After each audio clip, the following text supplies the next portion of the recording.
Louvado seja o nome do Senhor Jesus. Vamos mais um estudo de hoje, que se encontra em Juízes 18, do versículo 22 ao 31, onde vamos falar das lições espirituais da águia nepalense.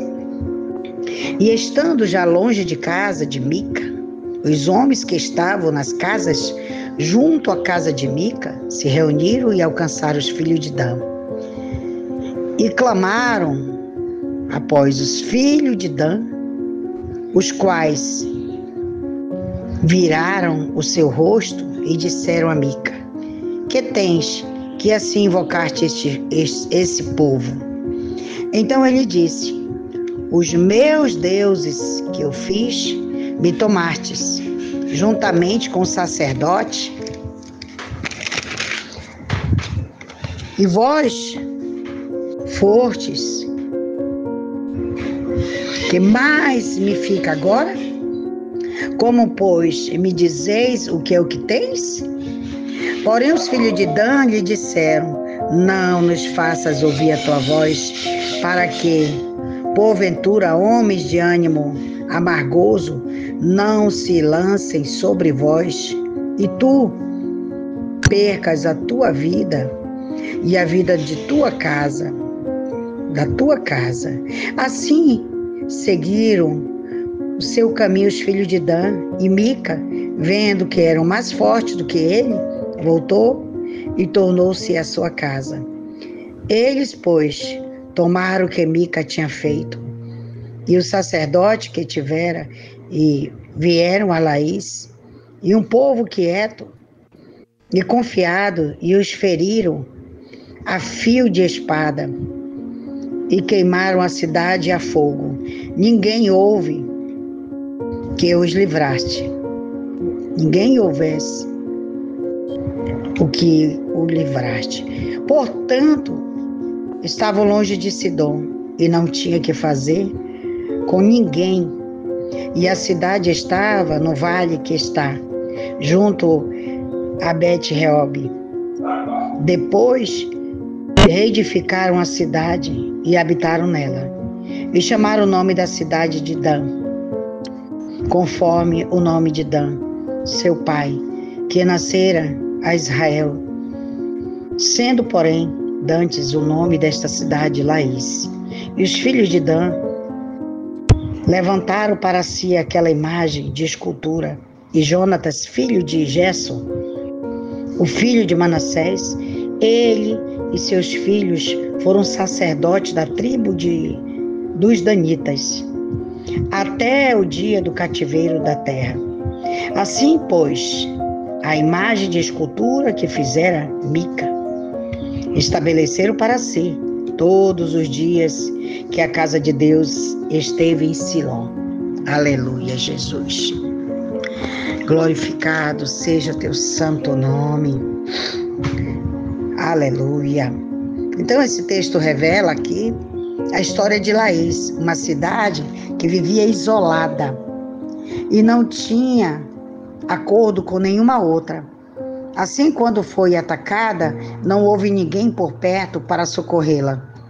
O próprio Deus observou desde o princípio que não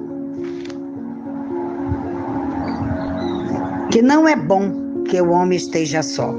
Está lá em Gênesis 2, do versículo 18. A águia nepalense também tem a nos ensinar grandes lições de sabedoria acerca disso.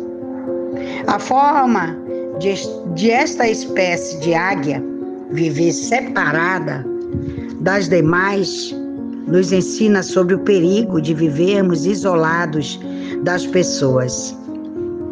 A águia nepalense é um tipo de águia que só vive em lugares inabitados e isolados. Qualquer espécie que se afasta do seu grupo está vulnerável a ataques do inimigo. A primeira lição espiritual que podemos extrair da águia nepalense é que o cristão não deve viver isolado como uma ilha.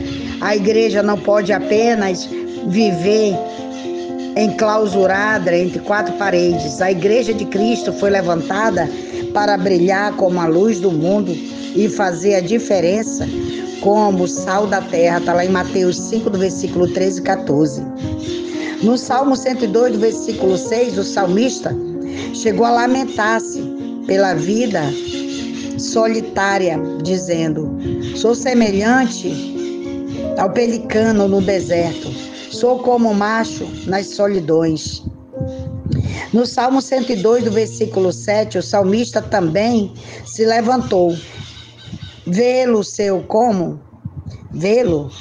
e sou como o pardal solitário no telhado. O cristão não pode viver solitário, pois a própria palavra de Deus afirma que o nosso Deus faz que o solitário viva em família. Liberta aqueles que estão presos em grilhões, mas os rebeldes habitam em terra seca. Está lá no Salmo 68, do versículo 6.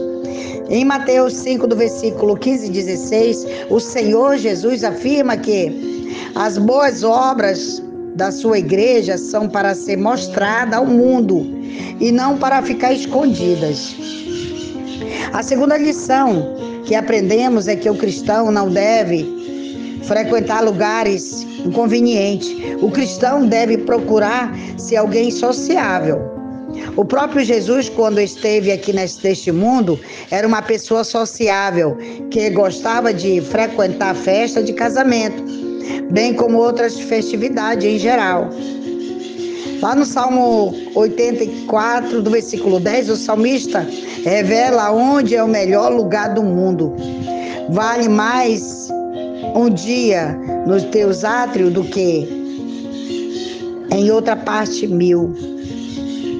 Preferiria estar à porta da casa do meu Deus e habitar nas tendas da impiedade. O melhor lugar do mundo para estar é na casa do nosso Deus. O Salmo 122, do versículo 1, o salmista ainda diz: alegrei-me quando me disseram, vamos à casa do Senhor. Já ouvi muitos crentes dizerem que serão crentes em casa mesmo. Quem assim age está na contramão da palavra de Deus, que está lá em Hebreus 10, 25. Em Atos 2, 46, lemos que o cristão, perseverando, unânime, todos os dias no templo e partindo pão em casa, comia junto com alegria e singeleza de coração. Aleluia. Então, o segredo do sucesso e do crescimento da igreja primitiva era a comunhão e união, que havia entre os irmãos. Deus não nos chamou para vivermos isolados, enclausurados. Precisamos viver unidos e em comunhão uns com os outros. Lá no Salmo 133, do versículo 1, está escrito: ó, quão bom e quão suave é que os irmãos vivam em união. Aleluia. Glorificado seja o nome do Senhor Jesus. Aleluia, Deus da glória. Então nós não somos ilha, Porque muitas das vezes o crente se isola, Mas Deus está falando aqui que Ele não fala na palavra dele que nós precisamos viver isolados. Precisamos viver em comunhão. Essa é a palavra que nós viemos entender, que nós viemos fazer a vontade de Deus. Mas que nós viemos buscar esse Deus na casa dele. Porque não basta ficarmos em casa, eu oro em casa, eu me apresento para Deus em casa, eu não preciso de igreja. Precisamos sim congregar. Está aqui a palavra, está falando. Amém? Que Deus abençoe teu ministério, a tua casa, aonde chegar essa mensagem. Que Deus venha abrir as comportas do céu. Que o nosso soberano Deus, eterno Pai, venha te visitar e trazer as boas novas. Alegrei-me como disseram. Vamos à casa do Senhor, Palavra bela, Então que Deus abençoe você, tua casa, tua família, tudo que tocar tuas mãos, em nome de Jesus. Ô Nazareno. Amém.